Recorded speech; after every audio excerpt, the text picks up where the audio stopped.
তো ভোটে জেতার জন্য দেখো প্রার্থীরা মানে বিজেপি, তৃণমূল, কংগ্রেস যা প্রার্থী আছে দেখো ভোটে জেতার জন্য কি করছে দেখো, একটু এই ভিডিওটা দেখো।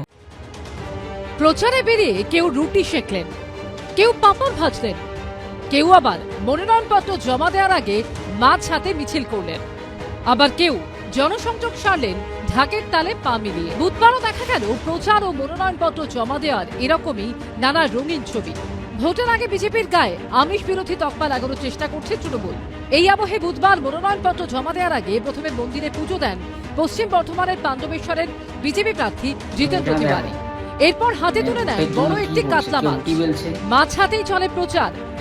পাণ্ডবেশ্বরের বিজেপি প্রার্থী জিতেন্দ্র তিওয়ারি নমিনেশন ফাইল করতে যাচ্ছেন, আমরা দেখতে পাচ্ছি দুর্গাপুরের মহকুমা শাসকের দপ্তরে। কারণ কিছু না, এটা তো আপনি জানেন যে এটা বাংলার কালচার, যে কোনো শুভ কাজ করতে গেলে মাছ যাত্রা করতে হয়, মাছকে নিয়ে যাত্রা আরম্ভ করতে হয়। তো আমরা বাংলা সন্তান, বাঙালির সন্তান, সেই কারণে আমরা মাছ নিয়ে আরম্ভ করলাম। প্রচন্ড রোদ মাথায় নিয়ে গ্রামের বাড়ি বাড়ি ঘুরে প্রচার সারছেন বনগাঁ দক্ষিণ কেন্দ্রের তৃণমূল প্রার্থী ঋতুপর্ণা অর্থ।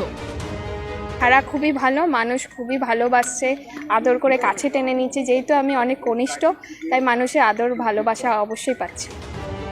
এক একজনের জনসংযোগের কায়দা এক এক রকম। বুধবার যেমন মনোনয়নপত্র জমা দেন আসানসোল দক্ষিণের বিজেপি প্রার্থী অগ্নিমিত্রা পাল, দলীয় পতাকা হাতে ঢাকের তালে পা মেলান।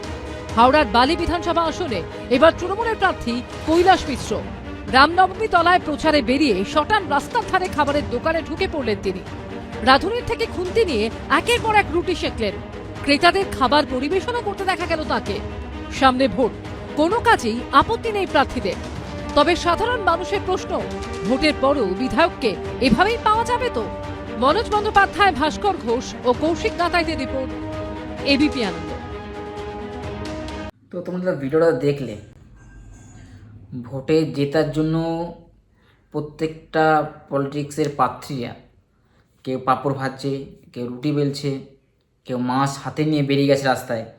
আমি শুনেছিলাম বিহারে কিন্তু মাছ মাংস খাওয়া বন্ধ করে দিয়েছে বিজেপি যখন ক্ষমতা আসলো। বলছে বাংলা যদি ক্ষমতা আসে বিজেপি, যদি মাছ মাংস খাওয়া বন্ধ করে দেবে।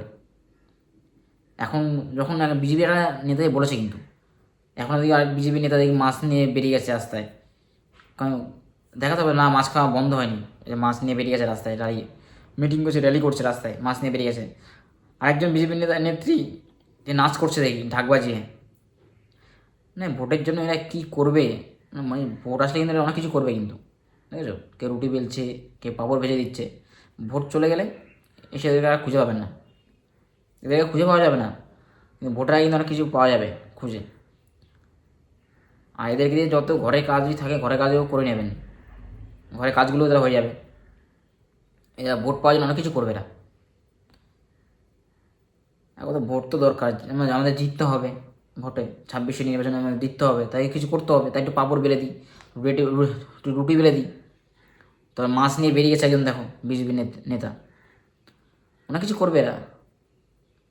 ভোট তো দরকার ভাই, 26শে নির্বাচনে কিন্তু খুব হাড্ডাহাড্ডি হতে চলেছে। আর ভোটটা তোমরা কাকে দেবে আর কাকে মুখ্যমন্ত্রী দেখতে চাও, দাদা মা দিদি, অবশ্যই কিন্তু কমেন্টে জানিও কাকে তোমরা দেখতে চাও মুখ্যমন্ত্রী। আর তোমার যদি ভিডিওটা ভালো লাগে অবশ্যই লাইক, কমেন্ট আর চ্যানেলটা অবশ্যই সাবস্ক্রাইব করো এরকম ভিডিও দেখতে হলে। আর তোমাদের সাথে দেখা হবে নেক্সট ভিডিওতে। টাটা বন্ধুরা, বাই বাই।